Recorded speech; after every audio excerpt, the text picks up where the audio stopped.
Many recent studies show that American students are alarmingly ignorant about U.S. history and world events. Education experts blame everything from failing schools to substandard teachers. But what about content? One new report finds that American high school and elementary textbooks contain countless inaccuracies about Christianity, Judaism, and the Middle East. Over a 5-year period, the Institute for Jewish and Community Research examined 28 of the most widely used history, geography, and social studies textbooks in America. It found at least 500 errors. Regarding the Jewish roots of Christianity, one book states the faith was founded by a, quote, young Palestinian named Jesus. Another reports as fact that the Quran was revealed to Muhammad from God. Yet another says ancient Jewish civilization contributed, quote, very little to the arts and sciences. Textbooks like these are used by millions of children in all 50 states. University of Arkansas Chair Sandra Stotsky has seen some of them firsthand. During her time as a commissioner at the Massachusetts Department of Education, Stotsky helped set standards for students and teachers on the K-12 level. She wrote about her experience in The Stealth Curriculum. We heard from a number of groups who were outraged because they didn't want what they called a Eurocentric version of history. They literally wanted an Islamocentric version of history, which means that you look at the world from the perspective of Islam and you don't talk about any negative aspects of Islam. After 9/11, Stotsky and the Massachusetts Board organized a special seminar for K-12 teachers to learn about Islamic history in the Middle East. Harvard University's Center for Middle Eastern Studies helped organize the seminar.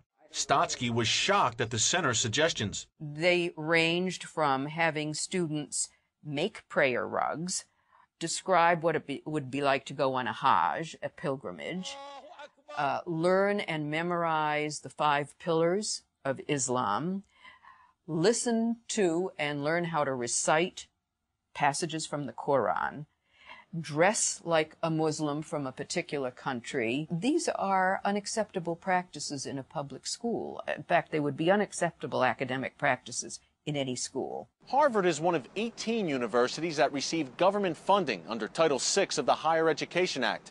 To qualify for that funding, the universities are required to conduct outreach to K-12 teachers, helping them shape lessons for school children. The teachers think they're getting expert insight from university scholars about Islam in the Middle East.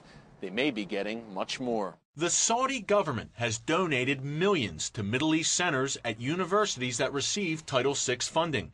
For example, the Harvard Center received a $20 million donation from Saudi Prince Al-Walid bin Talal in 2005.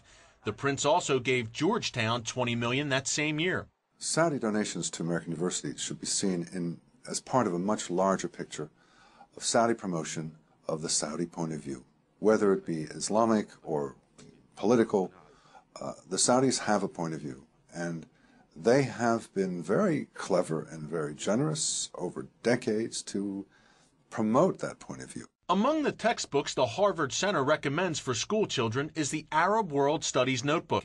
The book is published by Arab World and Islamic Resources, a Saudi-funded group in New Mexico. The notebook has come under fire for negatively portraying America and Israel while whitewashing Islam.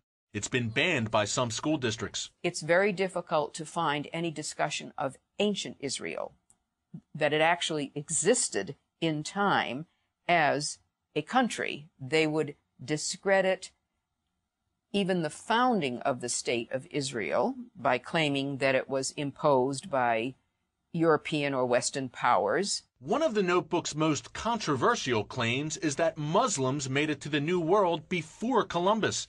It states that some Native American chiefs even had Muslim names.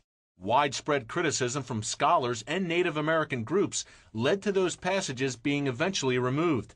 The book's author, Audrey Shabazz, did not respond to our request for an interview. You have a lot of politically naive teachers, well-intentioned teachers, who do want their students to understand more about Islamic history. Stotsky says there needs to be stronger standards against the influence of outside pressure groups. What state governments can do, which to me is the path we were taking in Massachusetts, is to make sure that the standards that you create for a subject have been thoroughly vetted by first-rate scholars and a range of first-rate scholars. The battle over Title VI has also reached Capitol Hill. In August, Congress approved revisions to the Higher Education Act of 1965, which includes Title VI. Under those revisions, universities are now required to explain how they'll use their Title VI funds. And K-12 schools are now required to reflect a wide range of views on global issues in their lesson plans. Whether the Saudi point of view is still among them remains to be seen.